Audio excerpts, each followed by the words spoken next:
Hi! இன்னைக்கு நம்ம சுவையான சூப்பரான சோயா எக் ரைஸ் எப்படி செய்கிறதுன்னு தான் பார்க்க போகிறோம். வாங்க வீடியோக்குள்ளே போகலாம்.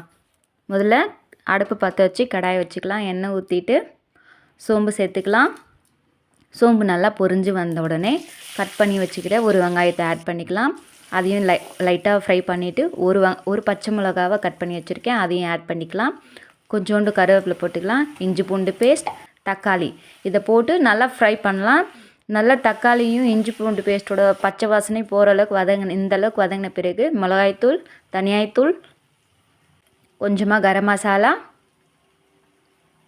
அப்புறம் சால்ட் சேர்த்து எல்லாம் மிக்ஸ் பண்ணி ஒன்றா அதோட மசாலாவோட பச்சை வாசனைலாம் போகணும். அந்தளவுக்கு வதக்கின பிறகு நம்ம இதில் 2 முட்டை உடச்சி ஊற்றிக்கலாம்.